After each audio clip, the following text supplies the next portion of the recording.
अस्सलाम वालेकुम। आज की वीडियो में मैं आप लोगों को फ़ेस की कंटूरिंग बताऊंगी कि वो किस तरह से की जाती है। सबसे पहले तो आपने देखना होता है कि फ़ेस का कट कैसा है, वो राउंड शेप में है या वो ओवल शेप में है, यानी कि लंबा है या गोल है। तो पहले मैं आप लोगों को राउंड शेप का फ़ेस जो होता है उसकी किस तरह से की जाती है कंटूरिंग वो बताऊँगी, और स्टेप बाय स्टेप मैं आपको ब्लश ऑन और हाइलाइटर भी बताऊँगी। देखें, जब भी आप लोगों ने राउंड शेप के ऊपर करनी होती है कंटूरिंग, तो कंटूरिंग हमेशा ऊपर से नीचे की तरफ की जाती है, मतलब कान से लेके आपकी चीक बोन की साइड पे आती है और इस शेप में की जाती है, जैसे मैं ब्रश के साथ आप लोगों को बता रही हूँ। अगर आप लोगों के पास घर में कोई मॉडल अवेलेबल नहीं है, तो इस तरह की डमीज़ आप लोगों के पास अगर हैं तो आप उसके ऊपर भी कर सकते हैं। अगर आपने हेयर्स के लिए परचेज़ की हुई हैं तो, या आप बिगिनर हैं तब भी आप यूज़ कर सकते हैं। देखिए, आपने इस तरह से इसको जो आप लोगों की कंटूरिंग है, इसको इस तरह से आपने एक लाइन ड्रॉ कर देनी है।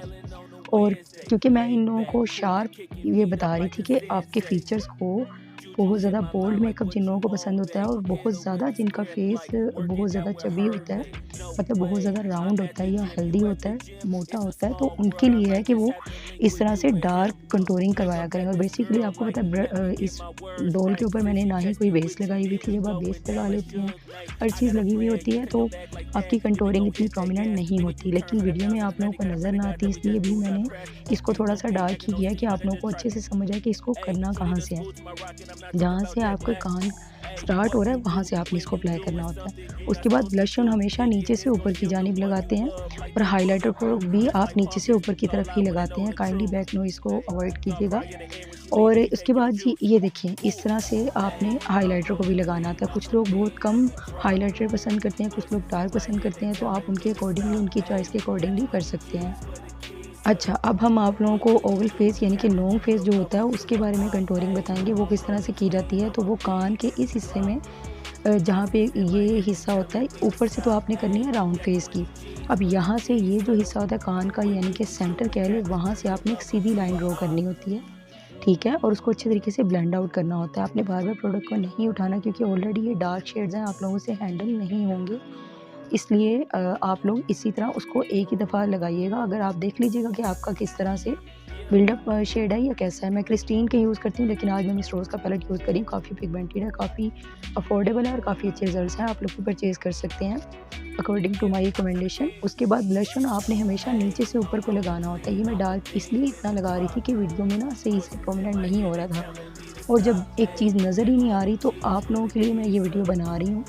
तो वो फिर आप लोगों को कैसे समझ में आएगी। दैट्स व्हाई मैं इतने ब्राइट शेड्स और बार-बार उसकी एप्लीकेशन करी कि आप लोगों को अच्छे से समझ आनी चाहिए कि इनकी जो लाइन्स हैं अलग से पड़ी हुई नज़र नहीं आनी चाहिए, ब्लेंडेड लुक नज़र आनी चाहिए। उसके बाद आपने हाइलाइटर भी as it is he straight बिल्कुल लगाना है, और आपने जो वो लगाना है ब्लश ऑन, वो भी आपने स्ट्रेट ही लगाना है। उसके बाद मैं आप लोगों को नोज़ की कंटूरिंग बताऊँगी, और जॉ लाइन की भी मैं आप लोगों को कंटूरिंग बताऊँगी। तो आई होप कि आप लोगों को मेरी वीडियो अच्छे से समझ आ रही होगी कि कंटूरिंग किस तरह की जाती है प्रोफेशनली सैलून में। बेसिकली ये मैं क्लास दे रही होती हूँ अपने स्टूडेंट्स को, ऐसी स्टूडेंट्स जो मुझ तक नहीं पहुँच सकती, ये उनके लिए है। ये देखिए, ये 2 तरह से कंटूरिंग है, जो कि मैं आप लोगों को ब्रश का एंगल रख के भी समझाने की कोशिश कर रही हूँ कि आप लोगों को समझ में आ सके। उसके बाद मिस रोज़ की ही इसी पैलेट के साथ, बेसिकली ये आईब्रो पैलेट है। इसको जब आप प्रोफेशनल्स हो जाते हैं, तो आप लोगों के लिए मैटर नहीं करता कि ये आईब्रो पैलेट है, लोग तो इनको डिफरेंट पर्पज़ के लिए भी यूज़ कर लेते हैं। तो इसी से मैं आप लोगों को इसलिए बता रही हूँ, अगर किसी के पास क्रिस्टीन का नहीं है, या कोई आपके पास आई शैडो पैलेट है, उसमें ब्राउन शेड है, तो आप इस तरह से कंटूरिंग कर सकते हैं। अब जब आप कंटूरिंग करेंगे, तो कंटूरिंग आप देख लें, आपने इस तरह से करनी है प्लकिंग की आर्च से लेके यहाँ तक, और साइड्स पे भी नोज़ की करनी है। अगर नोज़ का एज आगे से लंबा है, तो आप उसके ऊपर भी कंटूरिंग करेंगे। इस जगह पे नोज़ की टिप अगर लंबी है, तो नोज़ की टिप के ऊपर भी आप कंटूरिंग करेंगे, ताकि नोज़ छोटा सा लग सके।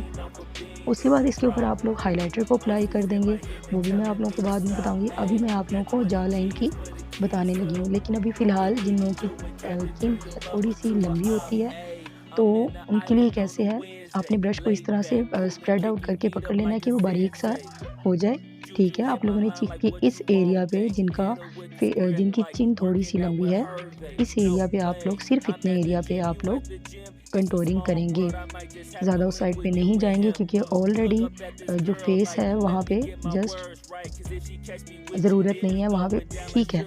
तो ये ज़्यादातर जो ओवल फेस होते हैं या जिनके बहुत ज़्यादा पतले फेस होते हैं, छोटे या ओवल होते हैं, तो उनका इस तरह से होता है कि उनके फेसेस जो हैं उन पे ही इश्यू आता है।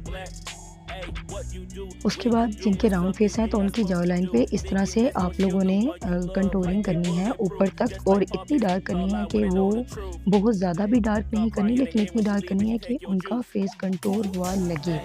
तो आप जो कंटूरिंग की पैलेट है क्रिस्टीन में 2 आते हैं, आप शेड देख लें मैं कितना डार्क यूज़ कर रही हूँ, आप इतना जिनको लाइट सी कंटूरिंग चाहिए उनके लिए पैलेट है 2 क्रिस्टीन का कंटूरिंग पैलेट, और जिनको डार्क चाहिए, जिनको बोल्ड चाहिए या जिनके हेल्दी फेसेस हैं या चबी फेस हैं, तो उनके लिए है वो आई थिंक 3 नंबर या 2 नंबर, आप देख लीजिएगा। उसमें पीच से शैडो होंगे, जिनको लाइट चाहिए और जिनको डार्क चाहिए उसमें डार्क शेड्स होंगे। 2 और 3 नंबर ही मैं यूज़ करती हूँ, अभी माइंड में नहीं है कि कौन-सा वाला है। अब देखिए इस तरह नोज़ की हाइलाइटिंग की, वहाँ पे आपने क्यूपिड बो पे की, जो कि अपर लिप के ऊपर का एरिया है उसको क्यूपिड बो बोलते हैं, फिर थोड़ी-सी चिन पे और इसी तरह से फोरहेड पे, और एक ब्लेंडेड सी लुक नज़र आनी चाहिए, लाइन्स ड्रॉ हुई हुई भी नज़र नहीं आनी चाहिए, जैसे कि वीडियो में भी आप लोगों को नज़र आ